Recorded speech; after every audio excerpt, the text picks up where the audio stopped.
but an overview, please. Sure. I mean, the initial thing that one needs to look at is actually what type of an ICO are we talking about, whether it's going to be a security token ICO or a utility token ICO. Mm-hmm. I think it's fair to say that most of the startup companies are looking at the utility token ICO. Why is it? That's because it doesn't come with the prospectus requirements, and therefore appears to be much easier for them to achieve from a regulatory point of view, but also from a cost point of view, because they don't need to draw up the prospectus, and probably need less external advice. It's more do-it-yourself. So those companies that we have either successfully helped with conducting an ICO or that have tried an ICO but never materialized it, their approach was often that it was some sort of a new way of crowdfunding for them. So that means instead of a prospectus, you issue a white paper, you describe your project, and then you try to model the project in a way that, on the one hand, you're avoiding capital markets regulations, and on the other hand, you still have some, so to speak, investment incentive, because the token that you issue should somewhat increase in value over time, and that's often realized by some form of deflation mechanism, meaning that over time the number of tokens available on the market is reduced by less expand, limitations on reissuings of tokens that have been spent with the issuer for goods or services and stuff like that. So that's all then put into this white paper, and then obviously there's big marketing machinery oftentimes behind it, so these young startups, they know very well how to use social media, etc., to market their ICO in the right places, so they avoid the intermediary of an investment bank doing all the sales efforts for these tokens. Other than that, it's oftentimes not so different from an IPO, so you often have an escrow agent collecting the money, and then there might be milestones, how good your project is progressing, then the escrow agent will release some of the funds that you have collected throughout the ICO, so that there's some form of certainty for the investors that their money is really invested into the project and not a scam or other fraudulent action behind the ICO. Obviously, that was one of the problems, that there was a fair amount of fraud in terms of a number of the ICOs going on, at least according to the SEC, and the SEC in America put the brake on, as it were, and it's part of the reason, as you say, that it's killed the market in the second half. The volume is less than 10% what it was in the first half of 2018. Do you see that resurrecting, coming back? Do you think it's important to highlight it for when it does? What's your view on how it should appear in the report? The angle, the wording is obviously important. I think it can come back as a means of traditional crowdfunding if it's really project related, as crowdfunding in its initial stages was. So, but I doubt that as a means of already incentive is an investment, to make an investment. I think it's less likely that will come back. The reason for that is very simple.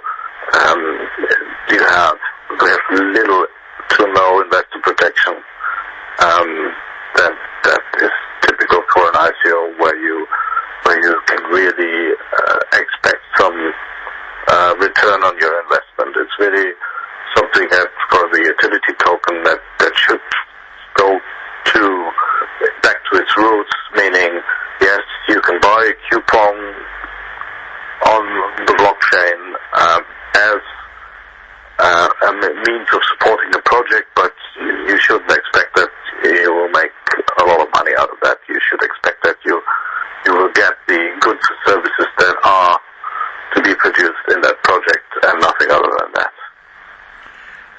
So obviously it should be mentioned, but with a degree of caution and not too much the English word hyperbole, powerful exaggeration or selling it too hard. Yeah. Would that be appropriate? Yeah, I think that's fair. Yeah. I think it's more important to blockchain as a technology can be very useful for certain regulated securities. That is something that one can expect as the new markets, because it takes out intermediaries, it cuts costs for the issuer, and therefore that is something that is more likely to come in the long run and to come back as a real product. Anything else beyond regulated securities that you'd like to add, in addition to ICOs, in terms of application of blockchain technology? Yeah, I mean, we're seeing a lot of activity outside the financial services regulated space. You mentioned trade finance. Sorry? Sorry, you mentioned trade finance earlier. Trade finance, but also other goods and services that so far may not have been traded as easily. So something that's coming and discussed here in Germany is with all the renewable energy being produced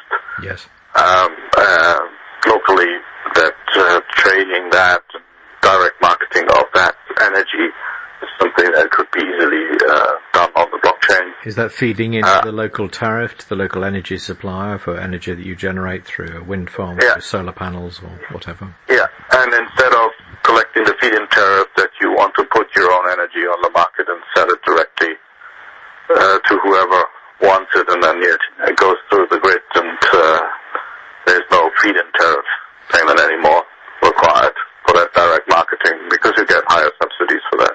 And because green energy is so critical to the German energy market, indeed the largest in Europe by far, is that one of the most significant applications in Germany, do you think, you want to highlight, identify?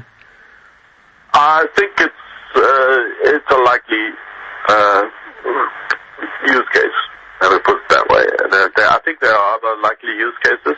Or automotive sector at all, in terms of supply, logistics, distribution, parts, and I'm speculating. I don't know that to be honest. Yeah, sure. No, less so. I think. I mean, one other use case which is immediately comes to mind is reward programs. Yes.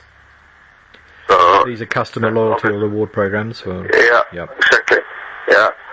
And then something that I'm a strong believer in is once we have more IoT and Industry 4.0 applications, that the banks will develop means of taking collateral by use cases of blockchain. So one of classical examples that I always use is these days you have, for example, aircraft registers, centrally registered in each and every country, and obviously every aircraft has its own serial number, and then you can put in those registries, you can put or register and file your pledges, etc. So that's an existing system, but we have so many assets around, maybe trains, maybe cars, maybe telecommunication equipment. Everything has a serial number, but there are no central registers. So I could imagine that, very well imagine that a lot of asset finance will make use of the blockchain in the near future. Across multiple sectors? Yeah. So in other words, more or less everything that has a serial number becomes a lot easier